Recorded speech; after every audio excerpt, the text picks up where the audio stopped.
Hello friends, ನಮಸ್ಕಾರ. ಹೇಗಿದ್ದೀರಾ? ನಾನು ಚೆನ್ನಾಗಿದ್ದೀನಿ, ನೀವು ಚೆನ್ನಾಗಿದ್ದೀರಿ ಅಂತ ತಿಳ್ಕೊಂಡಿದ್ದೀನಿ. ವೆಲ್ಕಮ್ ಟು ಇಂದು ಮತ್ತು ಕುಕಿಂಗ್ ಚಾನಲ್ಗೆ ಸ್ವಾಗತ, ಸುಸ್ವಾಗತ.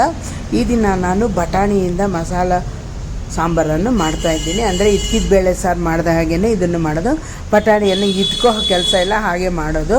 ಇವಾಗ ಹೇಗೆ ಮಾಡಬೇಕು, ಅದಕ್ಕೆ ಏನೇನು ಪದಾರ್ಥ ಹಾಕಬೇಕು ಅಂತ ನೋಡೋಣ ಬನ್ನಿ ಫ್ರೆಂಡ್ಸ್. ಇದು ದೋಸೆ, ಚಪಾತಿ, ಅನ್ನಕ್ಕೆ, ರೊಟ್ಟಿಗೆ ಯಾವುದಕ್ಕೆ ಬೇಕಾದರೂ ನೆಂಚ್ಕೋಬೋದು. ಅವಲಕ್ಕಿ ದೋಸೆಗೆ ಮಾತ್ರ ತುಂಬಾ ಚೆನ್ನಾಗಿರುತ್ತೆ, ಟೇಸ್ಟಿಯಾಗಿರುತ್ತೆ, ರುಚಿಕರ ಆಗಿರುತ್ತೆ.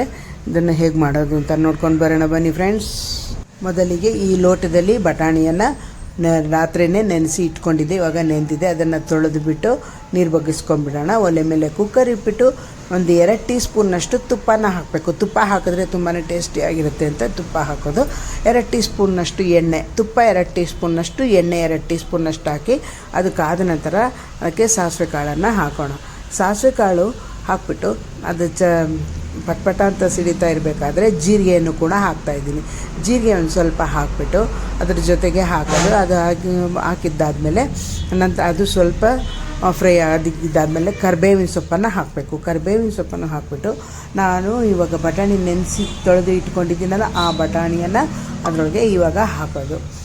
ಬಟಾಣಿಯನ್ನು ಹಾಕಿಬಿಟ್ಟು ಚೆನ್ನಾಗಿ ವಾಸನೆ ಎಲ್ಲ ಗಮ್ ಅಂತ ವಾಸನೆ ಬರೋವರೆಗೂ ಫ್ರೈ ಮಾಡ್ಕೋಬೇಕು. ಹಸಿ ವಾಸನೆ ಎಲ್ಲ ಹೋಗಬೇಕು. ಬಟಾಣಿಯಿಂದ ಹಸಿ ವಾಸನೆ ಇರುತ್ತಲ್ಲ, ಆ ಹಸಿ ವಾಸನೆ ಹೋಗಿ ಗಮ್ ಅಂತ ವಾಸನೆ ಬರುತ್ತೆ, ಅಲ್ಲಿವರೆಗೂ ಚೆನ್ನಾಗಿ ಫ್ರೈ ಮಾಡ್ಕೋಬೇಕು. ಈ ಫ್ರೈ ಮಾಡ್ಕೊಳ್ತಾ ಇರಬೇಕಾದ್ರೆ ಮಿಕ್ಸಿ ಜಾರ್ಗೆ ರೆಡಿ ಮಾಡ್ಕೊಳ್ಳೋಣ. ಇದು ಹಾಗೆ ಒಲೆ ಮೇಲೆ ಇಟ್ಬಿಟ್ಟು ಮಿಕ್ಸಿ ಜಾರ್ನೊಳಗೆ ಮಿಕ್ಸಿಗೆ ಹಾಕ್ಕೊಂಡು ಬರೋಣ ಬನ್ನಿ ಫ್ರೆಂಡ್ಸ್. ಇವಾಗ ಮಿಕ್ಸಿ ಜಾರ್ನೊಳಗೆ 2 ಟೀ ಸ್ಪೂನ್ನಷ್ಟು ಧನಿಯಾ ಅಂದರೆ ಧನಿಯಾ, ಜೀರಿಗೆ, ಮೆಣಸು, ಮೆಂತ್ಯಕಾಳು ಎಲ್ಲ ಮಿಕ್ಸ್ ಮಾಡಿರೋದನ್ನು ಹುರಿದು ಇಟ್ಕೊಂಡಿರ್ತೀವಿ, ಅದನ್ನು ಹಾಕ್ತೀನಿ. ಮತ್ತು ಒಣಮೆಣ್ಸಿನ್ಕಾಯಿ 5, ಬ್ಯಾಡಗಿ ಮೆಣಸಿನ್ಕಾಯಿ 5 ಹಾಕಬೇಕು. ನಂತರ ಗಸಗಸೆ 2 ಟೀ ಸ್ಪೂನ್ನಷ್ಟು ತುಂಬ ಇಟ್ಕೊಂಡು ಹಾಕಬೇಕು. ಮತ್ತು ಶುಂಠಿ 1 ಇಂಚಿನಷ್ಟು ಶುಂಠಿಯನ್ನು ಚೂರು ಮಾಡಿಟ್ಕೊಂಡಿದ್ದೆ, ಅದನ್ನು ಕೂಡ ಹಾಕ್ತಾಯಿದ್ದೀನಿ. ನಂತರ ಕಡಲೆಕಾಯಿ ಬೀಜ ಹುರಿದು ಇಟ್ಕೊಂಡಿದ್ದೆ, ಅದನ್ನು ಕೂಡ ಹಾಕ್ತೀನಿ. ಅದು ಸ್ವಲ್ಪ ಗಟ್ಟಿ ಬರುತ್ತೆ, ಚೆನ್ನಾಗಿರುತ್ತೆ, ಟೇಸ್ಟಿ ಅಂತಂದ್ಬಿಟ್ಟು ಕಡಲೆಕಾಯಿ ಬೀಜ ಹಾಕೋದು. ಹಸಿ ಕೊಬ್ಬರಿ ಒಂದು ಅರ್ಧ ಹೋಳಿನಷ್ಟು ಹಸಿ ಕೊಬ್ಬರಿಯನ್ನು ಹಾಕಿ ಮಿಕ್ಸಿಗೆ ಹಾಕ್ಕೊಂಡು ಬಂದುಬಿಡೋಣ. ಮಿಕ್ಸಿಗೆ ಹಾಕ್ಕೊಂಡು ಬಂದುಬಿಟ್ಟಾದಮೇಲೆ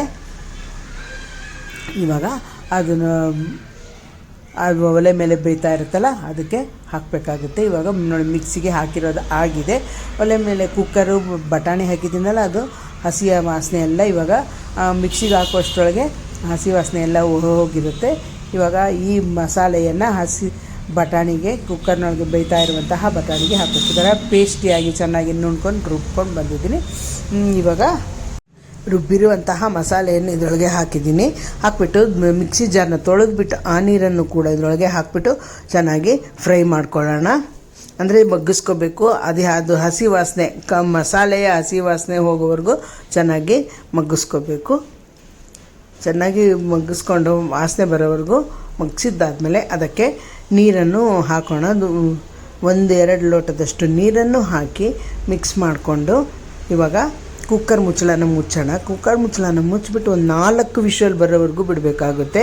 ಏಕೆಂದರೆ ಹಸಿ ಬಟಾಣಿ ಆದರೆ 2 ವಿಷಲ್ ಸಾಕು. ಇದು ಒಣಗಿರೋ ಬಟಾಣಿ ನೀರಿನಲ್ಲಿ ನೆನೆಸಿರೋದಲ್ವ, ಇದು ಹಸಿ ಬಟಾಣಿಯಲ್ಲಿ ಕೂಡ ಇದನ್ನು ಮಾಡಬಹುದು. ಇವಾಗ 4 ವಿಷಲ್ ಆಗಿದೆ. ಇದು ತಣ್ಣಗಾದ್ಮೇಲೆ ಅದು ತೆಗೆದುಬಿಡೋಣ. ತೆಗೆದುಬಿಟ್ಟು ಅದು ಹೇಗೆ ಬೆಂದಿದೆ ಅಂತ ನೋಡೋಣ.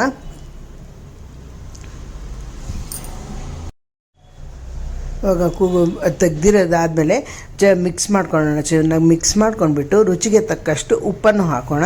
ರುಚಿಗೆ ತಕ್ಕಷ್ಟು ಉಪ್ಪನ್ನು ಹಾಕ್ಬಿಟ್ಟು ಇವಾಗ ನೀರು ಹಿಡಿಸುತ್ತಾ ಅಂತ ನೋಡಬೇಕು. ಇವಾಗ ನೀರೇನು ಹಿಡಿಸೋದಿಲ್ಲ. ಅದಕ್ಕೆ ರುಚಿಗೆ ತಕ್ಕಷ್ಟು ಉಪ್ಪನ್ನು ಹಾಕ್ಬಿಟ್ಟು ತಿರ್ಗಿ ಪುನಃ ಸೌಟ್ನಲ್ಲಿ ಚೆನ್ನಾಗಿ ಕಲಿಸ್ಕೊಂಡು ಬಿಡೋಣ. ಚೆನ್ನಾಗಿ ಮರಳೋವರೆಗೂ ಅದು ಬಿಡಬೇಕು. ಚೆನ್ನಾಗಿ ಗಟ್ಟಿ ಆಗೋವರೆಗೂ, ನೆಂಚ್ಕೊಳ್ಳೋಕ್ಕೆ ಹೇಗಿರಬೇಕು ಅಂತ ಹಾಗೆ ನೋಡಿಕೊಂಡು ಗಟ್ಟಿ ಆಗೋವರೆಗೂ ಬಿಡೋಣ. ಸಾರಿಗಾದರೆ ಸ್ವಲ್ಪ ನೀರಾಗಿರಬೇಕು.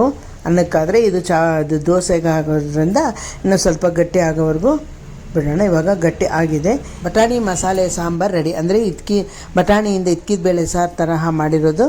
ಈ ವಿಡಿಯೋ ನಿಮಗೆ ಇಷ್ಟ ಆದಲ್ಲಿ ಲೈಕ್ ಮಾಡಿ, ಶೇರ್ ಮಾಡಿ, ಕಮೆಂಟ್ ಮಾಡಿ. ಈ ವಿಡಿಯೋ ನೋಡಿದ್ದಕ್ಕಾಗಿ ತುಂಬ ಧನ್ಯವಾದಗಳು.